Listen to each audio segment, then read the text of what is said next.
एक बार पार्वती ने भगवान शिवशंकर से पूछा, ऐसा कौन सा श्रेष्ठ तथा सरल व्रत पूजन है जिससे मृत्यु लोक के प्राणी आपकी कृपा सहज ही प्राप्त कर लेते हैं।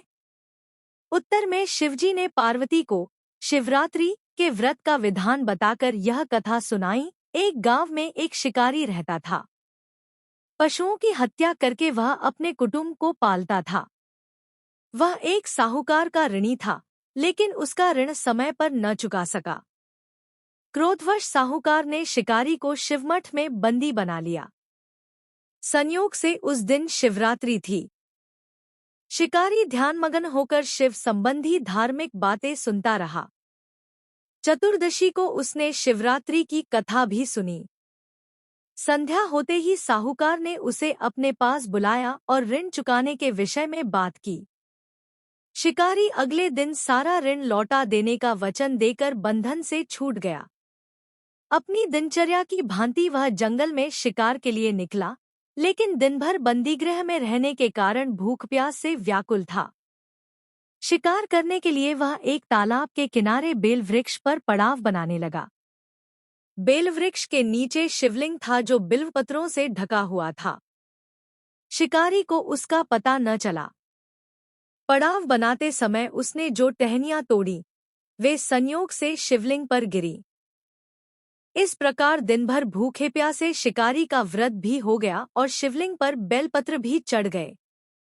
एक पहर रात्रि बीत जाने पर एक गर्भिणी मृगी तालाब पर पानी पीने पहुंची।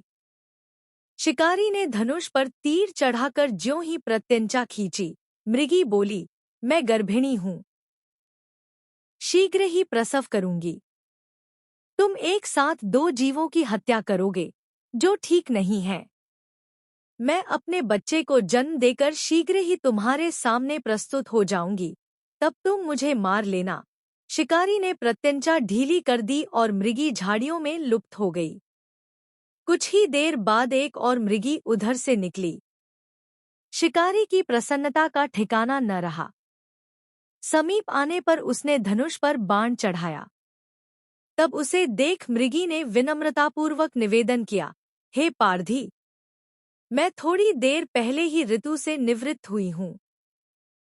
कामातुर विरहिणी हूँ। अपने प्रिय की खोज में भटक रही हूँ। मैं अपने पति से मिलकर शीघ्र ही तुम्हारे पास आ जाऊंगी। शिकारी ने उसे भी जाने दिया। 2 बार शिकार को खोकर उसका माथा ठनका। वह चिंता में पड़ गया। रात्रि का आखिरी पहर बीत रहा था। तभी एक अन्य मृगी अपने बच्चों के साथ उधर से निकली। शिकारी के लिए यह स्वर्णिम अवसर था। उसने धनुष पर तीर चढ़ाने में देर न लगाई। वह तीर छोड़ने ही वाला था कि मृगी बोली, हे पारधी, मैं इन बच्चों को पिता के हवाले करके लौट आऊंगी। इस समय मुझे मत मार।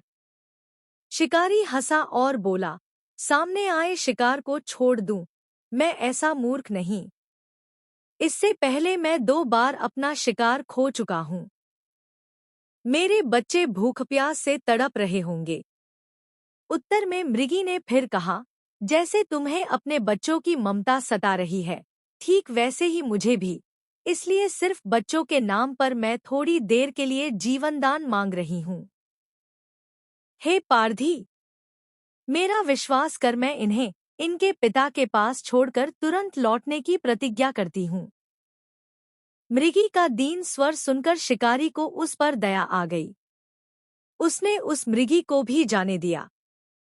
शिकार के अभाव में बेलवृक्ष पर बैठा शिकारी बेलपत्र तोड़ तोड़ कर नीचे फेंकता जा रहा था। पौ फटने को हुई तो एक हष्टपुष्ट मृग उसी रास्ते पर आया। शिकारी ने सोच लिया कि इसका शिकार वह अवश्य करेगा। शिकारी की तनी प्रत्यंचा देखकर मृग विनीत स्वर में बोला, हे पारधी भाई, यदि तुमने मुझसे पूर्व आने वाली 3 मृगियों तथा छोटे छोटे बच्चों को मार डाला है तो मुझे भी मारने में विलंब न करो, ताकि उनके वियोग में मुझे एक क्षण भी दुख न सहना पड़े। मैं उन मृगियों का पति हूँ। यदि तुमने उन्हें जीवन दान दिया है तो मुझे भी कुछ क्षण जीवन दान देने की कृपा करो। मैं उनसे मिलकर तुम्हारे सामने उपस्थित हो जाऊंगा। मृग की बात सुनते ही शिकारी के सामने पूरी रात का घटनाचक्र घूम गया। उसने सारी कथा मृग को सुना दी। तब मृग ने कहा, मेरी तीनों पत्नियां जिस प्रकार प्रतिज्ञाबद्ध होकर गई हैं, मेरी मृत्यु से अपने धर्म का पालन नहीं कर पाएंगी। अतः जैसे तुमने उन्हें विश्वासपात्र मानकर छोड़ा है, वैसे ही मुझे भी जाने दो। मैं उन सबके साथ तुम्हारे सामने शीघ्र ही उपस्थित होता हूँ। उपवास, रात्रि जागरण तथा शिवलिंग पर बेलपत्र चढ़ाने से शिकारी का हिंसक हृदय निर्मल हो गया था।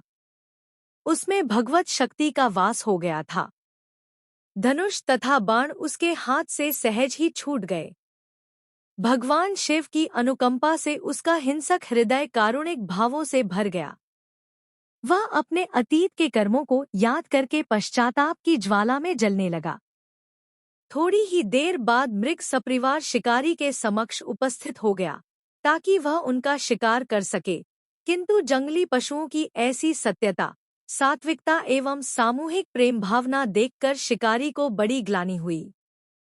उसके नेत्रों से आंसुओं की झड़ी लग गई।